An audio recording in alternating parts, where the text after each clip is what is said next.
Friend cooking રેસીપીમાં તમારું સ્વાગત છે। આજે આપણે બનાવીશું વઘારેલા મમરાનો ચેવડો। તો આપણે 200 ગ્રામ મમરા લીધા છે। એની સામે 2 કપ જેટલા આપણે પૌવા લેવાના, 2 કપ જેટલા મકાઈના પૌવા લેવાના અને 150 ગ્રામ જેટલી સેવ લેવાની અને 1 કપ આપણે સિંગના દાણા લીધા છે। આ એનું પરફેક્ટ માપ છે। હવે આપણે તેલ ગરમ કરવા મૂકીશું।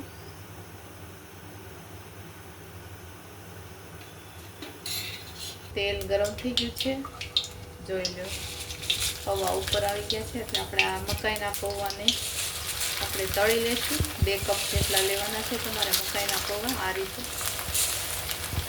ગેસની ફ્લેમ હાઈ રાખશો। ગેસની ફ્લેમ હાઈ રાખવી પડે છે। આ પૌવા તળવાના છે, આવી રીતે બધા પૌવા તળાઈ જાય અને ગેસની ફ્લેમ હાઈ રાખવાની છે। પૌવા કાઢી લેશું, તળીશું ચોખાના પૌવા। આ રીતે બધા ઉપર આવી જાય ત્યાં સુધી શેકાવા દેવાના।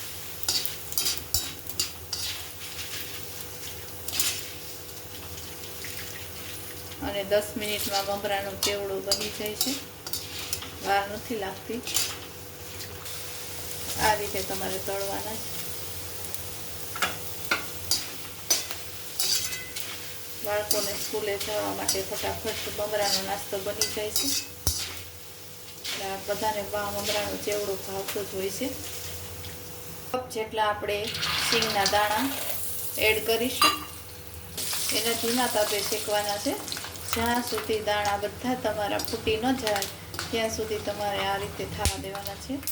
હવે આપણા દાણા છે એ બધા ફૂટવા એક પછી એક ફૂટે છે, જોઈ લો આ રીતના। સિંગ બળી ન જાય તેનું તમારે ધ્યાન રાખવાનું છે। આપણા દાણા બધા ફૂટી ગયા છે સિંગના। હવે આપણે સિંગ બહાર કાઢી લઈશું। થઈ ગયું છે એટલે અડધી ચમચી જેટલી આપણે રાઈ એડ કરીશું। રાઈ થઈ ગઈ છે આપણી કમ્પ્લીટ, એટલે લીમડાના પત્તા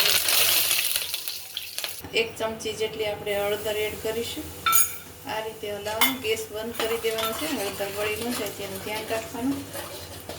અને મમરા એડ કરીશું અને સ્વાદ પ્રમાણે મીઠું એડ કરીશું।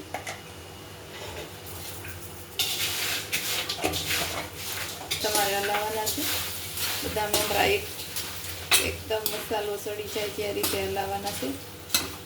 અને ગેસની ફ્લેમ સ્લો રાખવાની છે, કેમ કે મમરા બળી ન જાય તેનું તમારે ધ્યાન રાખવાનું છે।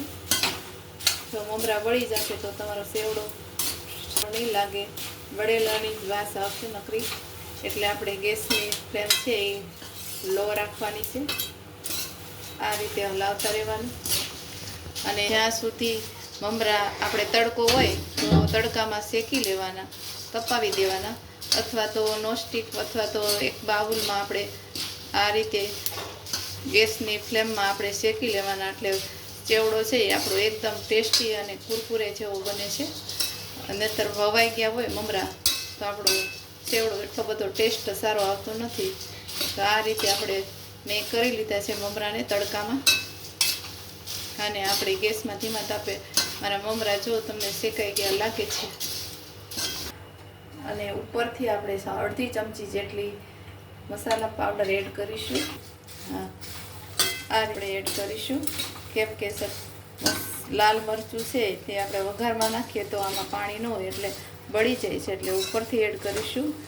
અને આપણે ચાટ મસાલો હોય તો આપણે ચાટ મસાલો પણ એડ કરી શકાય છે, પણ મેં અહીંયા ચાટ મસાલો એડ કર્યો નથી, તમે કરી શકો સ્વાદ પ્રમાણે। પછી ચોખાના પૌવા એડ કર્યા છે એટલે એનો કલર પણ પીળો પડી જાય।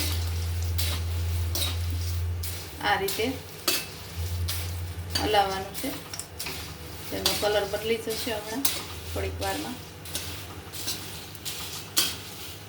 આ મમરાનો ચેવડો બનાવશું તો એકદમ ટેસ્ટી બનશે અને બધાને ભાવે તેવું આપણે ઘરમાં સૌને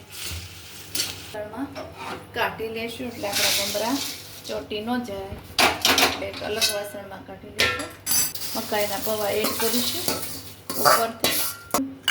તમારે જો ઉપરથી સિંગ પણ એડ કરીશું અને સિંગ પણ એડ કરીશું. સિંગ નખાઈ દઈએ આપણે.